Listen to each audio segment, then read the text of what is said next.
também. Vamos para a Bíblia agora. Mais uma vez, né? Já tivemos uma porção aqui poderosa com a Thalita, poderosa com a Adriana, e agora eu quero só fazer algumas pontuações aqui. Segundo livro das Crônicas, capítulo 29. Quem encontrou, diga glória a Deus. Tinha Ezequias 25 anos de idade quando começou a reinar. E reinou 29 anos em Jerusalém. E era o nome de sua mãe Abia, filha de Zacarias.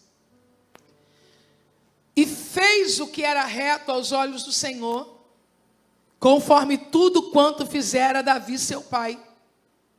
Ele, no primeiro ano do seu reinado, no mês primeiro, abriu as portas da casa do Senhor e as reparou.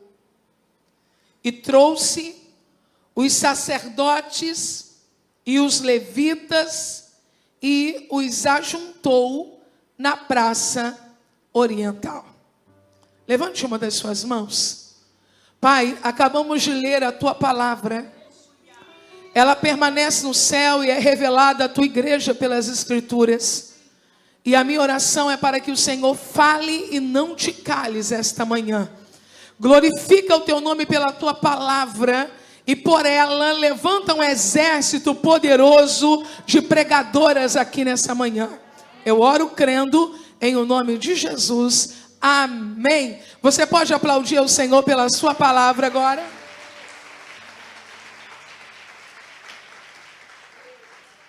Amadas, eu gostaria de nessa manhã olhar a vida do rei Ezequias e também de uma classe que cooperou com ele de modo específico, para que a partir dessa visão nós pudéssemos compreender alguns passos e algumas qualidades importantes para quem vai pregar, para quem vai apregoar.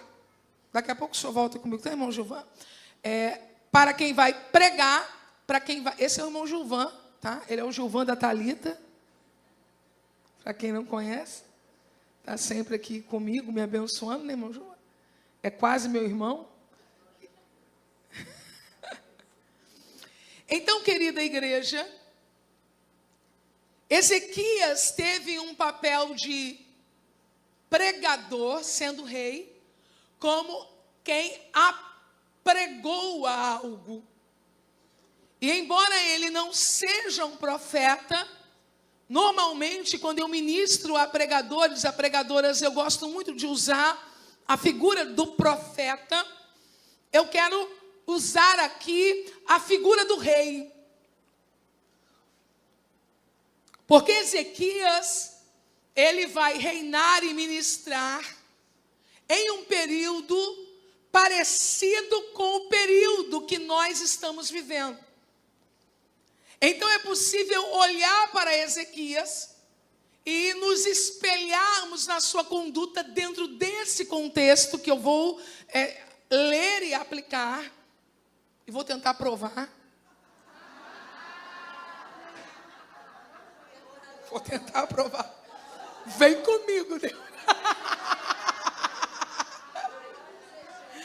Vem comigo, Deus. Que esses dias que ele viveu e a conduta que ele teve tenha nos ensinar.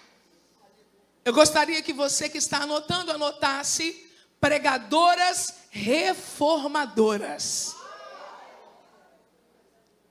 Porque Ezequias foi um rei reformador.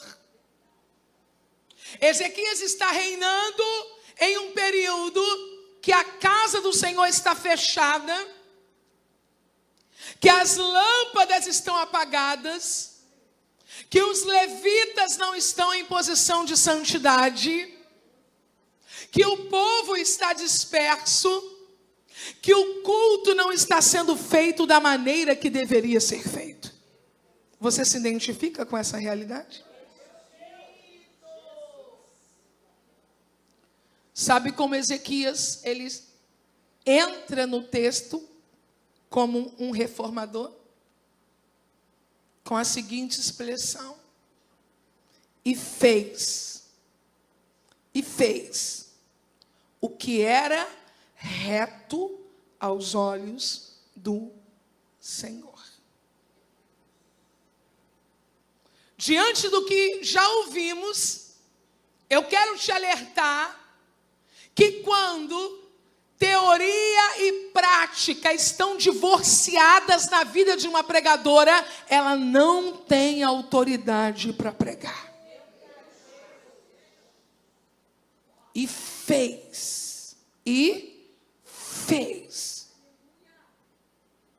Perceba que eu posso falar sobre saúde estando doente. Eu posso falar de prosperidade passando escassez. Eu posso falar sobre filhos mesmo quando estou enfrentando desafios com os meus.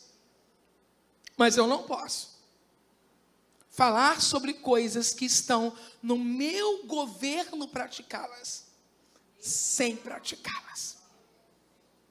Você imagina se eu convido uma irmã para falar da vida devocional da pregadora. E ela traz aqui 5 passos para desenvolver a sua vida devocional. Só que o Espírito sabe que ela não tem vida devocional.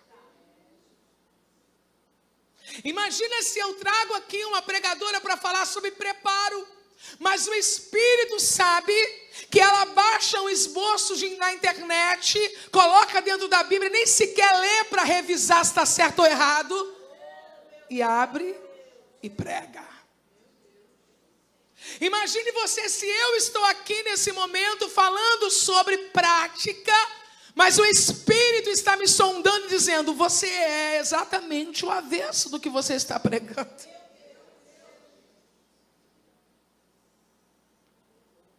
Eu estou em dúvida se foi Lutero quem disse isso, ou se foi Matthew Henry, que se existe um lugar mais quente no inferno, está destinado aos hipócritas. Eu não quero que você desista de pregar, mas eu preciso lhe orientar, alinhar a sua vida ao seu discurso. Se você assume um púlpito para falar de obediência na igreja dos outros, mas é desobediente na sua igreja. Se você assume um púlpito para falar de submissão, mas em casa seu marido treme quando ouve sua voz. Se você fala de jejum e de oração, mas você só ora o Pai Nosso na hora de comer e dormir, você entende que o Espírito, ele não coopera com esta mensagem. E isso é uma afronta à verdade de Deus. É uma afronta à verdade de Deus eu abrir a Bíblia aqui para falar de coisas que eu posso praticar. Perceba, não é uma questão de estar doente e pregar saúde. Eu não posso curar-me. Não é uma questão de falar sobre família tendo um drama na minha família. Eu não posso garantir a paz de cada ente da minha família. Não é sobre falar de prosperidade vivendo um tempo de escassez, porque isso faz parte da vida. A Bíblia não é sobre o que eu vivo, é sobre o que ela é. Mas para eu pregar o que ela é, eu preciso alinhar a minha vida a ela. E fez o que era reto aos olhos do Senhor, conforme a tudo quanto fizera Davi, seu pai. Eu quero que você entenda que Davi não era pai de Ezequias. Ok? Davi foi pai de Salomão, de Adonias, de Absalão, de Tamar, de Jerimote. Não era pai de Ezequias. A expressão pai aqui é patriarcal. É a ideia de um ancestral. Mas Ezequias tinha um pai. Ezequias tinha um avô, mas quando Ezequias olhava para a árvore genealógica dele, redobre sua atenção, ele ia em busca do padrão mais elevado. Ele ia em busca da pessoa que maior aceitação teve diante de Deus. Eu quero dizer para você que nós estamos vivendo um tempo de referências raras. Eu sei disso, tem muita coisa ruim para você ver, mas você deve escolher bem a quem você vai imitar. Deus nunca ficou sem testemunhas na terra. Nos tempos mais sombrios de Israel ou da igreja, no sentido de perseguições, afastamentos, declínios, envolvimento político que acaba levando a um desconhecimento da verdade, tudo isso passa pela história da igreja. Deus nunca ficou sem testemunha. E se eu disser hoje que nós não temos referências para olhar, eu estaria mentindo. Eu é que preciso escolher para quem eu vou olhar. Essa nossa capacidade de imitar o mal, ela é incrível. Ela é adâmica. Você vai perceber que na cena do pecado, o que aconteceu ali? A imitação do mal. Adão poderia não ter comido? Sim. Mas há o fascínio pela imitação do mal. Eu conversando com meu esposo, conversa de pastores, eu disse para o Eliomar, sabe o que essa menina está fazendo aqui? Porque agora a internet revela os pecados dos crentes todos, né? Eles fazem e postam. Eu falei, você está vendo o que essa menina está fazendo aqui? Essa menina está imitando o que a outra faz. Como nós demoramos a corrigir a primeira, a segunda já está copiando. Só que aí eu respirei e falei, pois é, mas tem gente na família dela para ela copiar também. Que faz o que é certo, que faz o que é reto. Por que essa aptidão para sempre olhar para quem está fazendo errado? E usar como muleta o que o outro está fazendo. Minha irmã, começa a mirar em gente que está andando com Deus para você andar com Deus também. Quando você olhar um exemplo negativo, tenha o discernimento de não seguir. Quando você olhar um exemplo positivo, tenha discernimento de seguir. Quando você escolhe uma referência e vai olhando para aquela pessoa, quando ela declinar, tenha o discernimento, nisso eu não vou copiar. Perceba que ele andou nos caminhos de Davi, mas não foi para dormir com Betseba. Usa o filtro. Usa o filtro. Olhe para a melhor parte. Diga isso para a menina que está do seu lado. Olhe para a minha melhor parte. Não imita meus arrobos, não. Quando você vê que eu não vigiei no status, não republica a bobagem que eu falei, não. Abafa, sabe? Abafa, mata. Não, nem reproduz, nem né? Quando eu comecei a perceber que as pessoas pegavam os meus status, printavam e reproduziam, está minha sobrinha aqui, ela vai saber agora. Aí eu falei para o Eliomar, a sorte da minha família é essa. Eu tenho que pegar um celular para fazer status só para eles. Porque os crentes estão tudo vendo, eu não posso nem dar louca aqui. As pessoas estão olhando. E infelizmente algumas não vão escolher a nossa melhor parte. Aprenda a eleger referências e olhar para a melhor parte. Ele, no primeiro ano do seu reinado, no primeiro mês, abriu as portas da casa do Senhor e as reparou. Ezequias será um reformador. E eu já vejo nos 3 primeiros versículos o desenho. Ele fez o que era reto. Ele escolheu andar no caminho que Davi andou. E ele, no primeiro ano, repita bem alto, no primeiro ano, no primeiro mês. Então Ezequias não demorou nem 30 dias para começar a reforma. No primeiro ano do seu governo, no primeiro mês, ele começou a fazer o que ele precisava fazer. Eu quero que você entenda que há um espírito bloqueador de ministérios. Não é um sentimento, é um espírito. Eu quero denunciá-lo. O nome dele é procrastinação.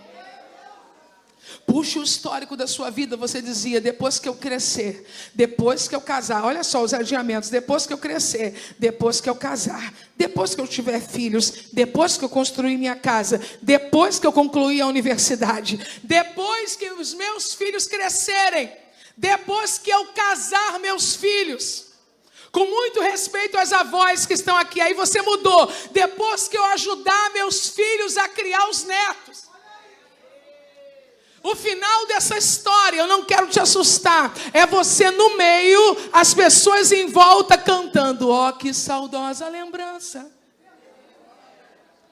Acabou.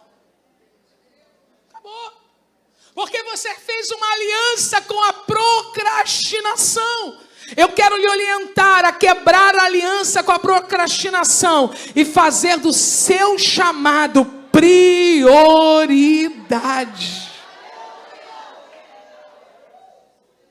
Eu preguei isso na semana passada. Eu temo não ser bem compreendida, mas também não posso fazer nada se eu não for bem compreendida. Eu não sou responsável pelo que entendem, eu sou responsável pelo que eu falo.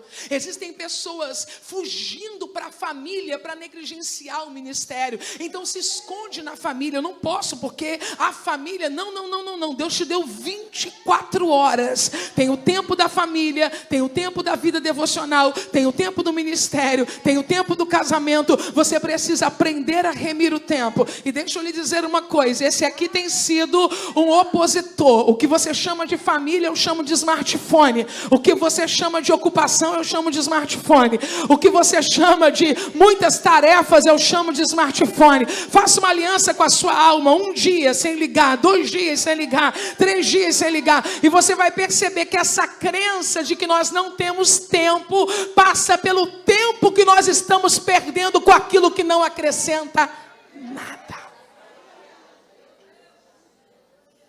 A internet se divide em 2 grupos, basicamente: os que vivem do digital e os que gastam tempo com o digital. Essa é a verdade. Eu, através dos meus cursos, estou nessa ponta. Eu vivo do digital. Então, quando eu estou aqui, eu não estou perdendo. Eu estou trabalhando. Na outra ponta, tem alguém consumindo o meu trabalho, está ganhando. Mas o problema é que a gente nem sempre entra para consumir o que vai edificar, consumir o que vai agregar. Você disse que ia comprar um aparelho novo porque você precisava fazer seus cursos. Comprar um aparelho novo por causa das aulas online. Mas você sabe que nem na aula online você tem sossego. Você coloca a cara na tela, daqui a 10 minutos você está respondendo a alguém, você está vendo o que o outro postou, o que ele comeu. E minha irmã, em nome de Jesus, Deus quer estabelecer níveis de prioridades na nossa vida, para que a gente não perca o tempo da visitação. Levante sua mão, faça uma aliança com a sua alma agora, e diga bem alto: no primeiro ano, no primeiro mês, grite: esse é o meu tempo. É agora. Ezequias quer propor uma reforma.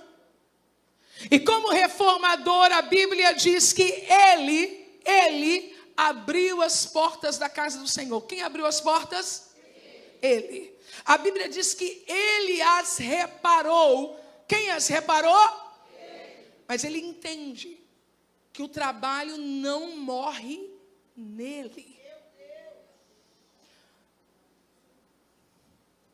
Há uma tentação ao individualismo. Há uma tentação ao espírito de independência. Porque existem pessoas que fluem de forma tão poderosa solo e são tão ruins em grupo. Perceba como ele age. E trouxe os sacerdotes e os levitas e ajuntou-os na praça oriental. Eu quero, nesse momento, lhe fazer pensar sobre esses 2 verbos: trouxe e ajuntou. Deus não nos deu um ministério que repele pessoas, um ministério que afasta pessoas, um ministério que nos isola das pessoas. Onde Débora exercia o seu ministério? Debaixo de uma. Precisamos ter cuidado para não exercermos o ministério trancadas em um quarto. Ele traz gente. E quando ele traz quem está longe, a Bíblia diz que ele também ajunta. E trazer é diferente de ajuntar. Porque quando ele traz é um processo individual. Venham. Quando ele ajunta, ele forma conexões entre pessoas. Puxe na sua cabecinha ungida. Qual foi a última vez que você proporcionou uma boa conexão para alguém? Qual foi a última vez que você apresentou alguém a alguém? Eu li uma frasezinha na internet, eu sou desconfiada com algumas frases, mas essa eu gostei. Valorize pessoas que falariam o seu nome em uma mesa cheia de oportunidades. Existem pessoas tão inseguras que porque elas abriram, porque elas repararam, elas têm medo de que trazendo outras pessoas elas percam alguma coisa. Você nunca vai perder em promover alguém. Olhe para mim e ouça o que eu vou lhe dizer. Se você honrar alguém e receber a semente da desonra de volta, isso não quer dizer que não terá recompensa. O reino de Deus é como um campo, aonde você pode plantar em um lugar e colher em outro. Pode ser que o que você semeou em alguém não tenha resultado em nada nele, mas lá na frente você vai colher o que você semeou aqui. E deixa eu lhe dizer uma coisa, é melhor que alguém passe pela história da nossa vida, receba um investimento de honra e não valorize, do que alguém passar pela história da nossa vida, nós não honrarmos e nos arrependermos mais tarde. Você nunca se arrependerá do bem que fez. Faça.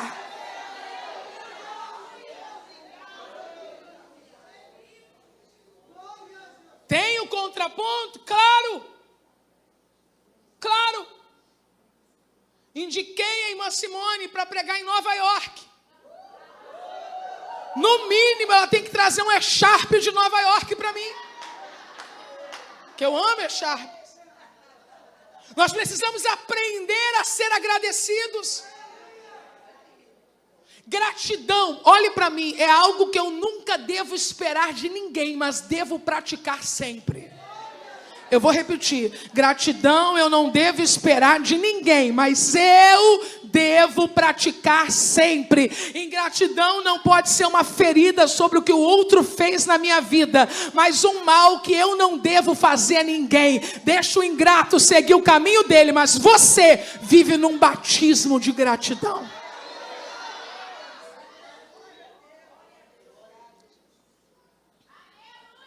Ezequias traz, Ezequias ajunta, e a Bíblia diz que agora ele chama os levitas, e ele diz aos levitas: santificai-vos, santificai a casa do Senhor, e tirai do santuário a imundícia. Olha para mim, quem entende de espiritualidade a priori, um rei ou um levita? Quem entende de espiritualidade a princípio, um rei ou um sacerdote? Mas você percebe que ser um reformador, ser um apregoador, implica, em mesmo respeitando a autoridade de alguém, não temer dizê-lo o que ele não consegue enxergar. Deus pode usar alguém que não gerou filhos para falar a mães. Deus pode usar uma mulher que não se casou para dizer coisas a uma mulher casada. Deus pode usar os lábios de alguém que não é um líder principal para falar a líderes que estão sentados. Porque não é sobre o que eu vivi nesse tempo, mas é sobre o que Deus quer despertar para que o outro viva. você vai perceber que Ezequias não pode fazer o que os levitas farão. Se ele pudesse, ele poria a mão e ele faria. Mas ele pode entregar a mensagem que vai colocar alguém no lugar de origem que lhe pertence. Eu estou dizendo que Deus vai usar pregadoras para conduzir pessoas para o seu lugar de origem. Não queira apacentar, Deus não te chamou para isso a princípio. Não queira liderar um coral, Deus não te chamou para isso a princípio. Estou falando tudo no termo hipotético da coisa, mas entenda que quando você ensina, quando você prega, quando você expõe, através de você, Deus recoloca pessoas no seu lugar de origem. Ezequias chama os levitas e diz: tirai do santuário a imundícia. Os pais de vocês transgrediram, fecharam as portas do alpendre, apagaram as lâmpadas. Não tenha receio de dar nome ao erro, dar nome ao pecado. Fecharam a casa do Senhor, apagaram as lâmpadas, mas vocês são responsáveis por tirar do santuário toda a imundícia e retornar o culto ao Senhor. Eu quero que você vá ao versículo 11. Agora, filhos meus, não sejais negligentes, pois o Senhor vos tem escolhido para estar diante, o rei pregando para o sacerdote. Agora, filhos meus, não sejais negligentes, pois o Senhor vos tem escolhido para estar diante dele, para o servirdes e para serdes seus ministros e queimadores de incenso. No 3 você vai dizer: não sejais negligentes. Vamos lá, 1, 2, 3. Eu recebi uma palavra profética há cerca de 28 anos atrás. Cerca de 28 anos atrás. E eu quero compartilhar essa palavra profética com vocês. Eu estava em uma igreja em Jardim Ocidental, na cidade de Nova Iguaçu, quando um pastor chamado Pedro, quando eu terminei de pregar, aquele homem, eu tinha 16 anos de idade, aquele homem pegou o microfone da igreja e ele disse: irmã Raquel, Deus te dará cotovelos santos para acordar aqueles que estão dormindo. Sabe o que é cotovelo, né? Testa aí na menina que está do teu lado aí, testa. Deus vai usar os teus cotovelos com uma mensagem de despertamento, com uma mensagem que tire pessoas da área de conforto. Meninas, nós não fomos chamadas para ficar gritando fofa, vitaminada, empoderada. Você não está em um show. Deus te deu cotovelos santos para dizer: acorde, desperte, leia, conquiste, ore, jejue, levante. Nós não estamos em um playground.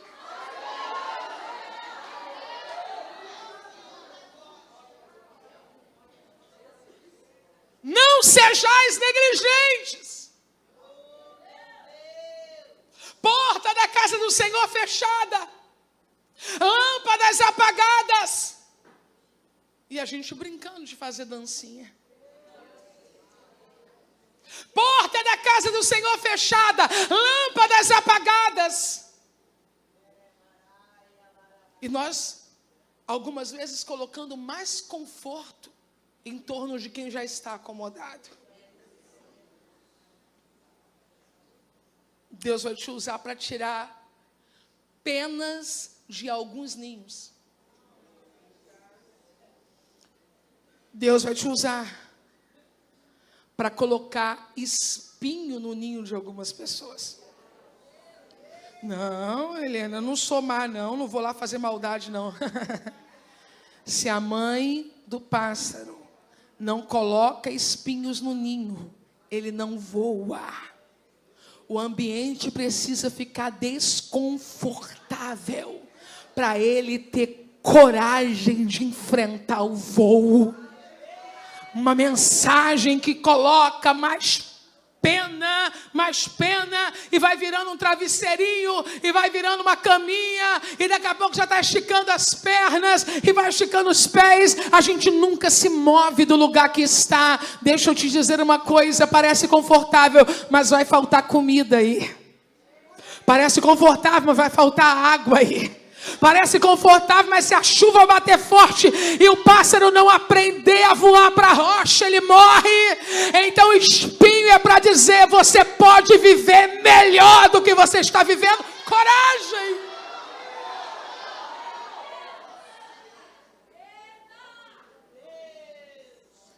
No versículo 17 diz que eles começaram a santificar no primeiro dia, no primeiro mês.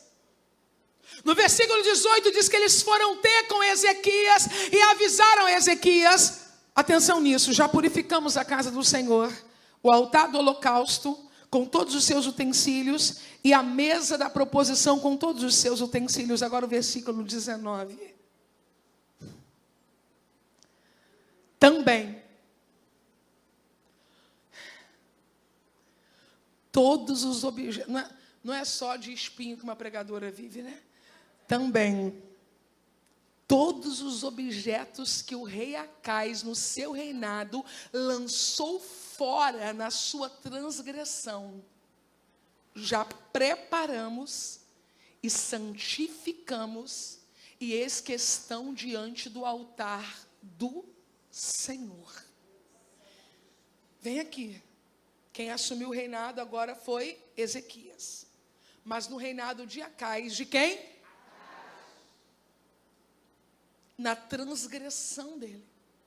Quero dizer para você que algumas pessoas estão jogando outras fora, no pretexto de zelo, mas na verdade é só um reflexo da própria transgressão delas. Jogam pessoas fora por legalismo, jogam as pessoas fora por ciúmes, jogam as pessoas fora por inveja, jogam as pessoas fora por insegurança. E quando você se coloca na posição de Ezequias, você se torna restauradora de vasos. Diga: Deus me usará para restaurar vasos. Eu anotei para eu não esquecer: restauradores de vasos sanam a loucura daqueles que lançam fora por desconhecerem o real valor do vaso. Acais jogou aquele vaso fora em sua transgressão, porque ele não respeitou a sacralidade do vaso. Eu quero dar glória a Deus, porque no ministério que ele tem me confiado, e eu creio que não sou eu sozinha, você também, eu já tive a oportunidade de ver o vaso que alguém jogou fora, dizendo: não tem valor, não serve, não tem utilidade. E então, ao tocar o vaso, perceber que ele não foi jogado fora porque não tinha valor, mas porque os olhos que o viam antes não conseguiram valorizá-lo. Quem você é na sala de Faraó?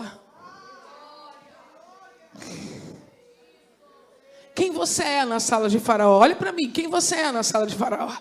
Na sala de Faraó tem Moisés, tem Faraó e tem os magos. Moisés pega a sua vara e joga no chão, e esta vara se torna serpente. Ou um anfíbio, tá bom? O correspondente linguístico ali não dá para afirmar de fato que fosse uma serpente, poderia ser qualquer anfíbio. Se torna uma serpente. Aí os magos de Faraó jogam também, e se forma uma serpente. Mas a serpente deles e a serpente de Moisés, quando trafegam na sala, os magos ficam fugindo, né? Mas o que Moisés faz? Coloca a mão na serpente. Pare de fugir de pessoas. Pare de rotular pessoas como serpente. Porque só serão serpente enquanto a mão de um líder eficaz não tocá-las. Currículo de ovelha, eu já recebi vários. Tem pastor que faz questão de ligar para avisar: fulano é trabalhoso. E aí a gente tem duas alternativas: ou vai ficar na sala fugindo dele, ou vai entender que um vaso que jogado fora por acaso foi uma vara que jogada no chão se fez serpente. Pode voltar ao propósito inicial com o toque da mão certa.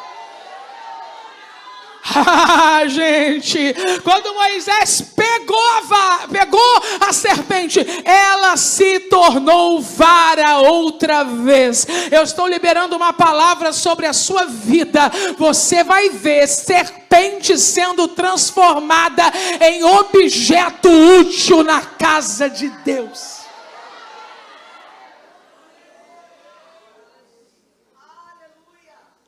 Então o rei Ezequias se levantou de madrugada, versículo 20. Reuniu os líderes da cidade, já falei sobre isso, não trabalhava sozinho. E subiu à casa do Senhor.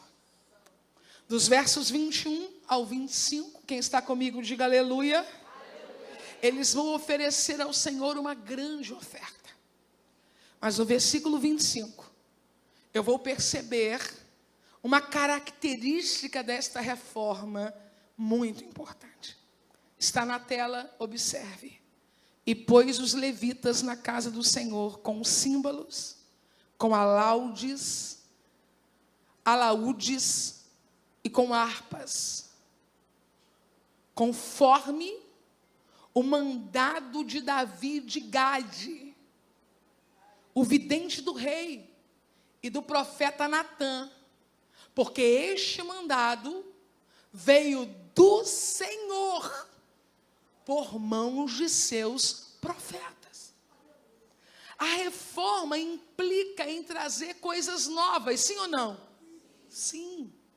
Só que você precisa compreender que existem coisas que vieram por Davi, que vieram por Gade, que vieram pelo profeta Natã, e não veio só por eles, num sentido tradicionalista, mas veio a eles porque era mandado do Senhor.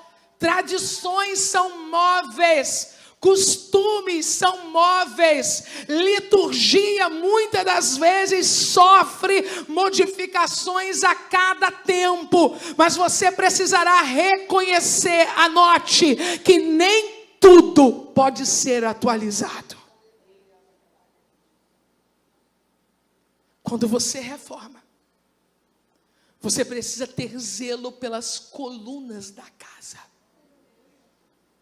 Você não foi chamada nesse contexto para construir. Você foi chamada nesse contexto para reformar.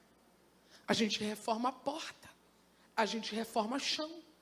A gente reforma revestimento. A gente reforma a iluminação. Mas a gente mantém estrutura. Não toque na estrutura da casa. Não altere marcos antigos de valor. Aprenda que existem coisas que não mudam nunca. Oração não muda nunca. Jejum não muda nunca. Leitura bíblica não muda nunca. Princípio de autoridade e obediência não mudam nunca.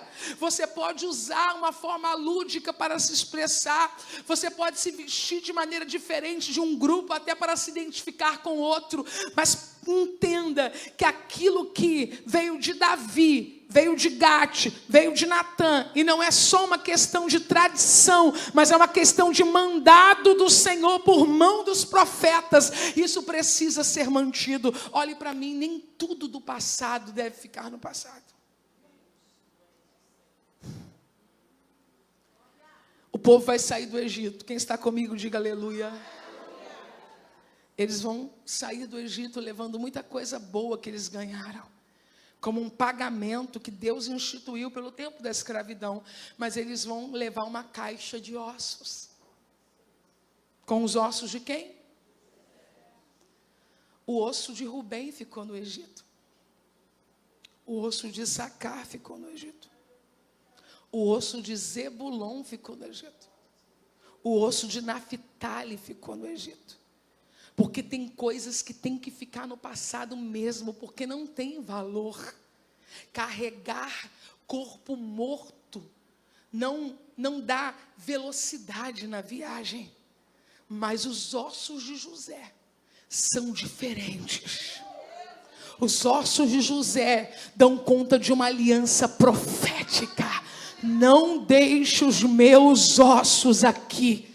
Eu oro no meu espírito para que Deus te faça discernir o que precisa ficar no passado para não perturbar a viagem, mas o que precisa caminhar do passado para o futuro para garantir a viagem. Eu vou repetir o que eu acabei de dizer, que Deus te dê discernimento para entender que existem coisas que tem que ficar no passado para não atrapalhar a viagem, mas tem coisas que tem que vir do passado para garantir a viagem.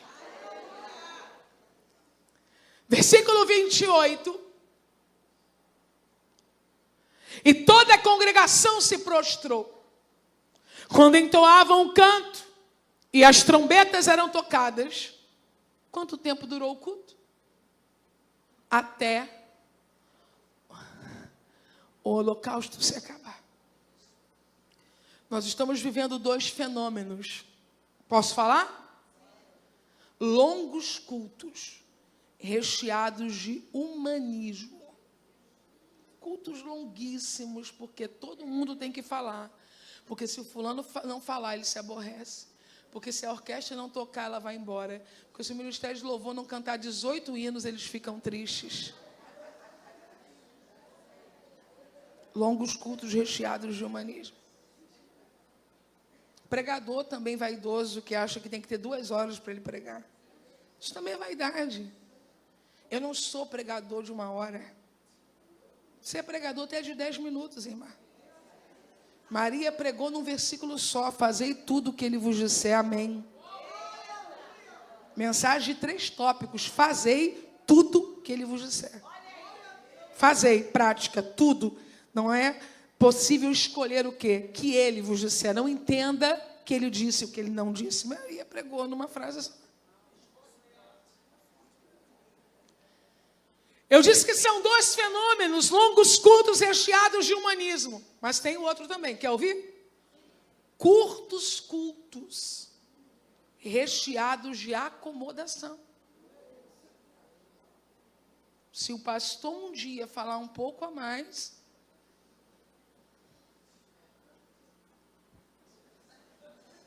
tem horário essa igreja, não? Há uma necessidade de rompermos com o humanismo e rompermos com a acomodação. Sabe quanto tempo tem que durar a mensagem que você prega, se o pastor não te der tempo, obviamente, até o holocausto se acabar? Mas aí eu vou te dizer uma coisa. Não fica sozinha depois que o holocausto se acabar, porque é horrível. Quando você perceber que o holocausto acabou, acabou. Fazer um esboço é útil, mas não se torne escrava do seu esboço. Você não serve ao esboço, é o esboço que serve você. Quando você perceber que Deus já disse o que queria dizer, amém.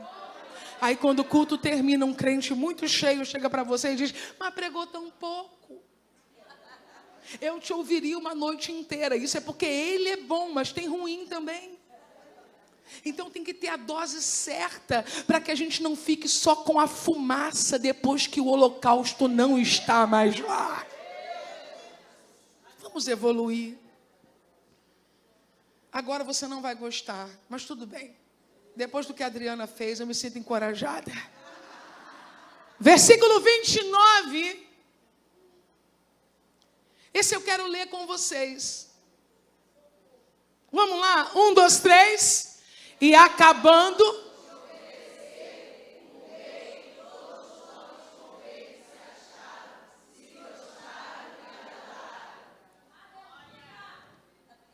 está no comando da reforma. Grite: o rei. E acabando de oferecer o rei que é o reformador, e aqueles que com ele se acharam, ou seja, os entes daquela manifestação, se prostraram e adoraram. Agora eu começo a dizer o que eu acho que você não vai gostar, mas não tem problema. Quem promove também se prostra.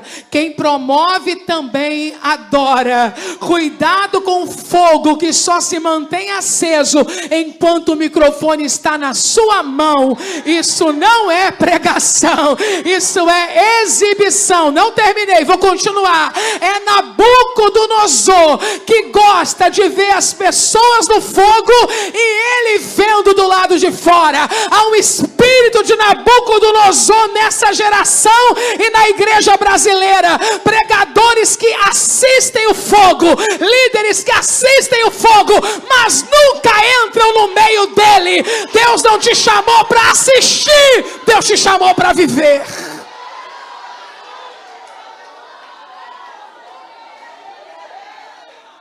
No meu livrinho de histórias bíblicas, no meu, que eu usei quando era criança, Nabucodonosor ficava assim. Segura aqui para mim um minutinho só, Adriana. Pode ficar aí. No meu livrinho, ó. Olhando.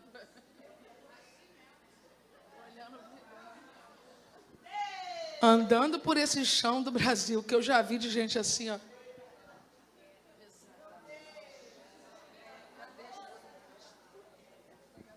Se ajeita, irmã. Primeiro, quando não for você, mantenha o ânimo que você teria se fosse você.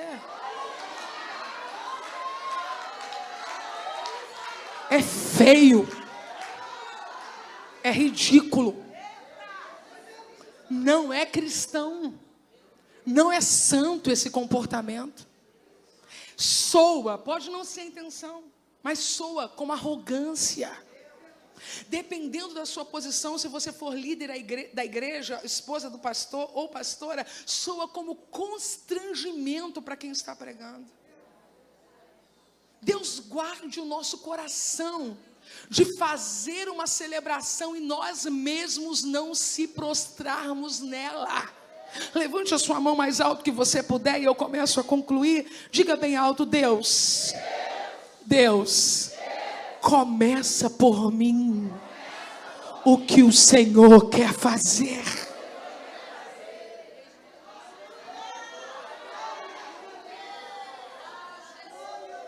Deixa eu te ajudar, de coração, deixa eu te ajudar. Eu não estou com ironia, eu estou falando sério. Deixa eu te ajudar. Que amor à palavra é esse? Você diz que ama a Bíblia, só ama a Bíblia na sua mão. Isso não tem coerência. Eu amo a palavra. Você não vai no culto da palavra da sua igreja. Você não ama a palavra, você ama falar. Você gosta de falar. Eu amo a palavra. Não ama.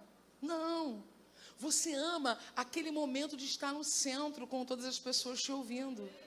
Que é fascinante, embora seja escorregadio. Ok?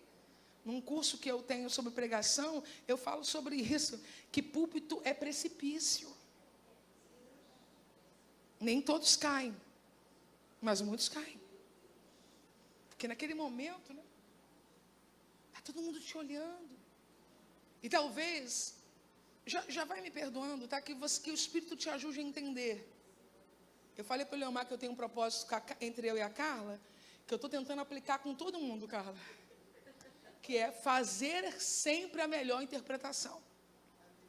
A gente nunca teve nenhuma discussão, nunca deixamos de nos falar em X anos de amizade. E no momento que a gente passa a se comunicar mais, vivendo próximo, né? Porque ela morava numa cidade, eu em outra, ela numa igreja em outra, nós estabelecemos esse elo. Façamos sempre a melhor interpretação. Então, quando eu falo alguma coisa, ela faz a melhor interpretação. Quando ela fala, e eu estou tentando executar isso com o mundo inteiro, mas aí com o mundo inteiro está difícil. Mas eu estou tentando. Eu falei para ele, Leomar, olha esse recado aqui de fulano, eu estou tentando aplicar com ele o princípio da Carla, mas eu não estou conseguindo.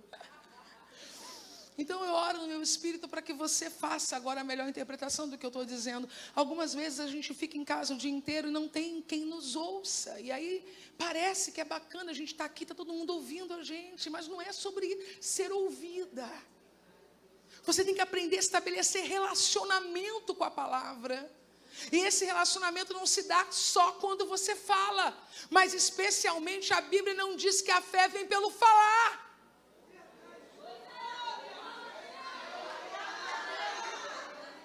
E deixa eu te explicar uma outra coisa sobre o surdo de Decápolis. A Bíblia diz que quando o Senhor toca nele, os ouvidos dele se abrem, a língua dele desenrola e ele começa a falar perfeitamente. Por que ele não falava perfeitamente? Porque ele não ouvia perfeitamente. Se tem alguma fonoaudióloga aqui, vai reiterar o que eu estou dizendo. Falar depende de ouvir. A criança fala porque ela ouve. Ah, mas eu conheço uma pregadora que não ouve e fala. Ela não fala, ela emite sons. Quem só fala e não ouve, não fala, emite sons. E olha que emite com força. Você já viu uma criança que não consegue falar, que seja surda, tentando falar, emite sons com força. Porque a dificuldade imprime maior força. E aí você vê alguém gritando e pensa que ela está falando. Ela não está falando, são sons desconexos. Com isso eu não digo que quem grita tem sons desconexos. Não estou dizendo isso. Eu estou dizendo que quem grita sem ouvir só está gritando e não está falando nada.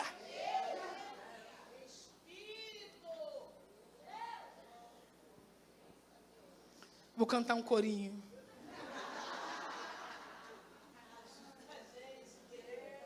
No versículo 30, eles se reuniram. Louvaram ao Senhor com as palavras de Davi. Eu sei que é motivador. Eu sei que é instigador.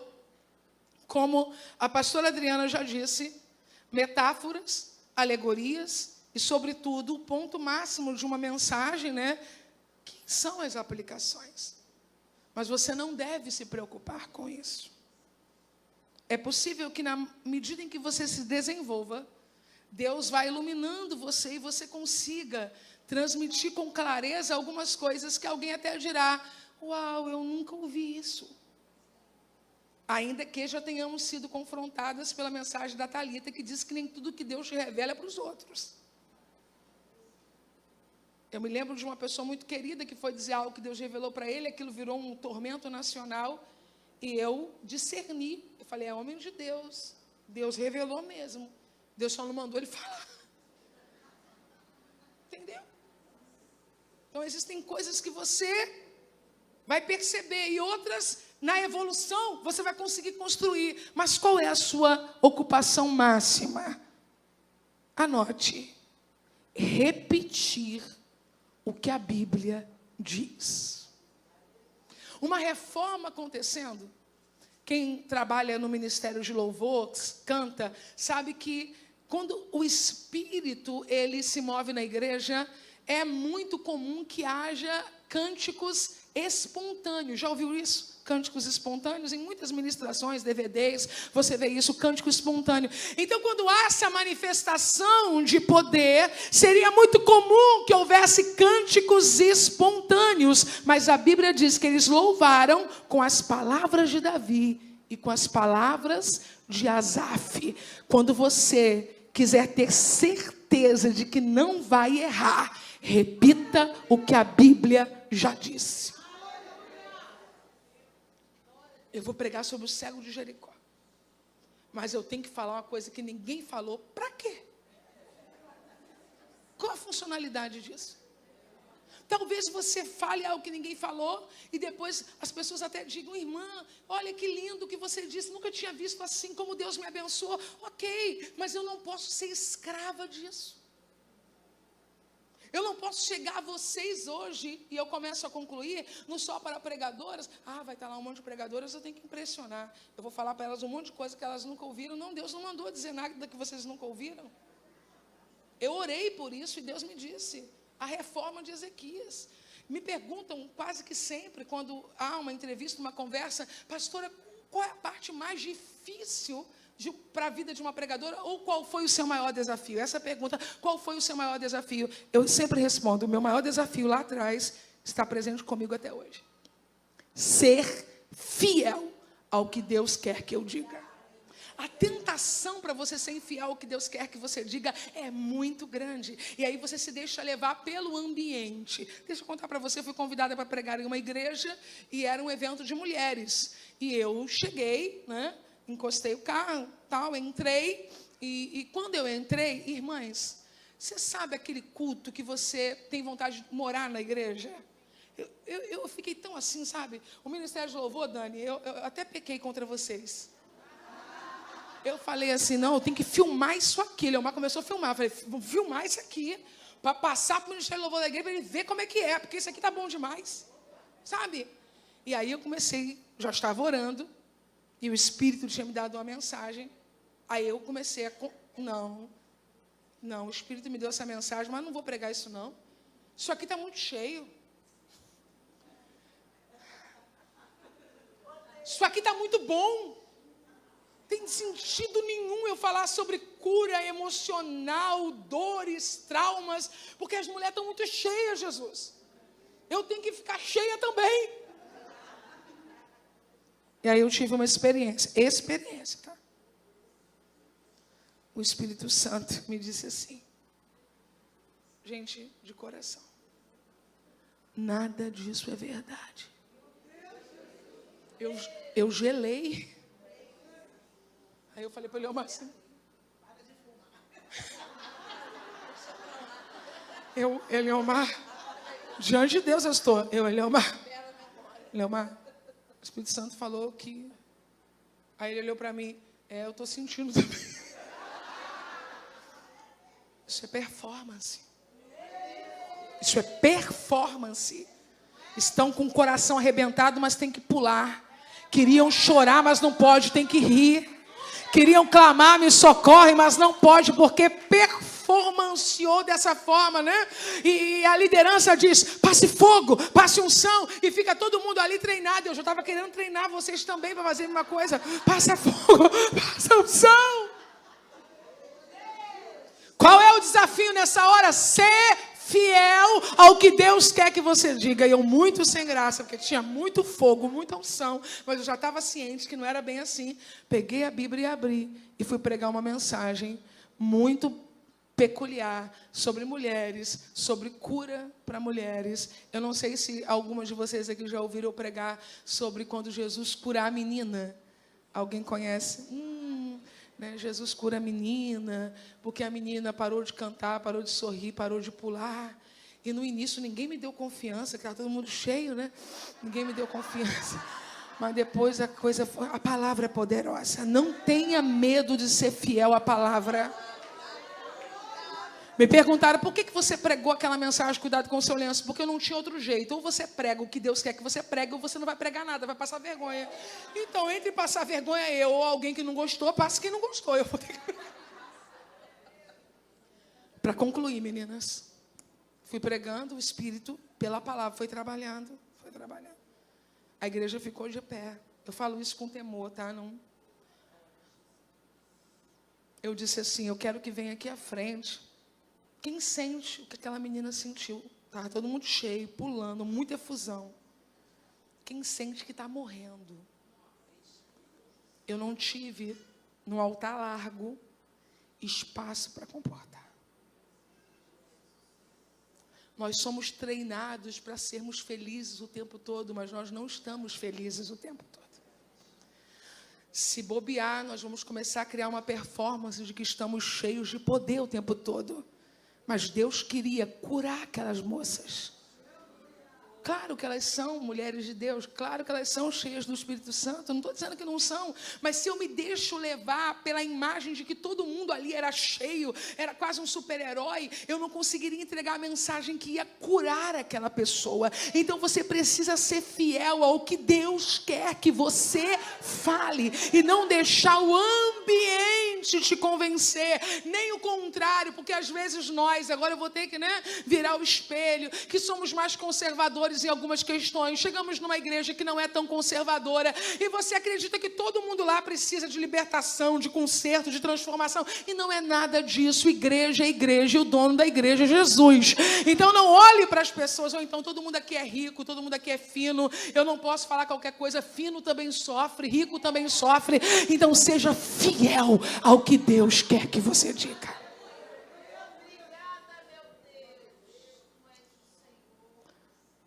Segundo Crônicas, capítulo 30. A Bíblia vai dizer que Ezequias agora vai realizar a festa principal, instituir de novo, restituir a Páscoa, e que ele vai começar a enviar cartas, tá? Cartas a Efraim e a Manassés, para que eles venham à casa do Senhor em Jerusalém para celebrar a Páscoa do Senhor. A Páscoa do Senhor é uma festa instituída, é uma festa que acontecia todos os anos, mas algumas vezes nós vamos precisar lembrar as pessoas daquilo que elas esqueceram. O versículo seguinte me toca muito, porque diz que ele tomou conselho com os príncipes, e eles resolveram não celebrar a Páscoa no tempo em que deveria ter celebrado, porque não tinham santificado os sacerdotes suficientes, e o povo ainda não tinha se ajuntado em Jerusalém. Perceba que a Páscoa está no calendário judaico como algo muito sério. É um estatuto perpétuo. Mas quando o rei percebe que os levitas não estão preparados, quando o rei percebe que o povo não está reunido, ele consegue fazer algo que eu quero que você anote como penúltimo ponto para a gente, de fato, terminar. Coragem para fazer adiamentos. Sabia que algumas vezes você vai ter que dizer não para alguns convites? Vamos adiar a festa, mas santificaremos o povo primeiro. Eu anotei uma frase e eu quero compartilhar com vocês. Alguns encontros que nós fazemos não têm a menor razão para acontecer. Discirna o tempo. Como líder, que deve ter algumas aqui, está na hora disso? Como pessoa, aquela que é chamada, convidada, requerida, está na hora de falar? Não estou no tempo de falar. Está na hora de aceitar? Está na hora de viajar? As pessoas me perguntam algumas vezes, Adriana, uma mulher que está passando por uma situação familiar, desafiadora, um divórcio, uma crise conjugal, e ela não tem responsabilidade pelo que está acontecendo, ela pode continuar pregando? Sabe o que eu respondo? Está na hora de pregar. Ou está na hora de, enquanto está atravessando esse processo, ouvir, se permitir acalentar, se permitir ser cuidada. Isso não diminui você em nada. Você não está sendo castigada porque quem pecou foi ele, então eu vou tocar minha vida para frente. Não é isso. A posição não é sobre quem pecou, é sobre quem precisa de cuidados. E fazer adiamentos depende de maior coragem do que para cumprir compromissos. E eu sei do que eu estou falando, porque eu tive que cancelar uma agenda Brasil. Eu sei do que eu estou falando, porque eu precisei dizer não para mais de 100 convites internacionais. Eu sei do que eu estou falando. Eu não posso vestir uma couraça e fingir o que não está acontecendo. Eu tenho que ter coragem para dizer não. Para dizer não, você precisa de mais coragem do que para dizer sim, porque dizer não é reconhecer sua humanidade, é reconhecer o seu limite, é reconhecer sua falibilidade. A festa não está cancelada. Me ajuda, fala para essa menina aí. A festa não está cancelada. A festa foi adiada. É diferente. Eu estou me preparando para remarcar o que Deus disse que ia fazer na minha vida. Eu vou repetir. Eu estou me preparando para remarcar o que Deus disse. Adiamento é questão de coragem. Hoje não. Esse mês não. Essa semana não. Esse tempo não. Aí os sobrenaturais. Está fugindo do teu chamado? Está entrando na caverna? Mas a gente já ouviu aqui, né? Que não podemos ser escravos do olhar do outro. Respira. Eu termino agora com o último versículo. Quando ele decide remarcar a Páscoa, o texto diz assim: e isto pareceu bem aos olhos do rei e de toda a congregação, e ordenaram que se fizesse passar pregão por todo Israel, desde Berseba até Dan. Eu já disse para você que pregão, apregoar, pregador, está tudo ligado à mesma raiz. Para que viessem a celebrar a Páscoa ao Senhor Deus de Israel em Jerusalém. Porque muitos, vê se você se identifica com esse público, porque muitos não a tinham celebrado como estava. Deixaram de celebrar? Só não celebraram? Esse público te espera. Um público em que você vai precisar, como um correio, entregar a mensagem, dizendo a essas pessoas: vamos fazer certo. Vamos fazer do jeito que Deus quer. E aí eu quero te conscientizar do que vai acontecer. E os correios foram passando de cidade em cidade.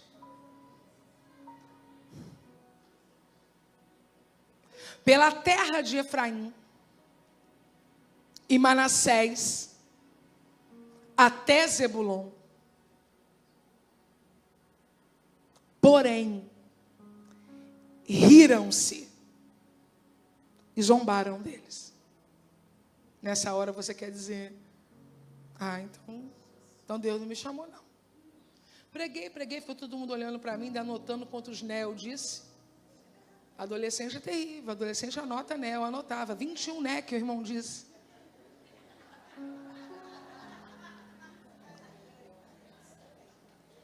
Não tinha celular para a gente ficar na hora do culto, fazia maldade com os pregadores. E os correios, pelo menos prestava atenção, né, para contar os nés. Eu vou botar os adolescentes aqui para contar né. E os correios foram passando de cidade em cidade pela terra de Efraim, Manassés e Zebulon, porém riram-se e zombaram deles. Mas eu vou lhe dizer por que você não pode parar. Versículo 11. Vamos ler juntos? 1, 2, 3. Todavia. Não, de novo. Todavia. Não, de novo. Todavia. Foque no todavia, porque se você focar em quem riu, em quem zombou, em quem anotou suas falhas, em quem não acredita em você, você vai parar. Mas isso aqui é o teu foco. Todavia. 1, 2, 3. Todavia. Alguns de Azer e de Manassés e de Zebulon se humilharam e vieram. Não vai voltar vazia a mensagem que Deus te deu. Alguns vão se humilhar, alguns vão voltar a Jerusalém por causa da mesma palavra que alguém ouviu e zombou. Vou repetir: alguns vão se humilhar e vão voltar tendo ouvido a mesma palavra que quem zombou ouviu, porque nem sempre é sobre a boca que fala, normalmente é sobre o ouvido que ouve. Fica de pé, em nome de Jesus. Aleluia.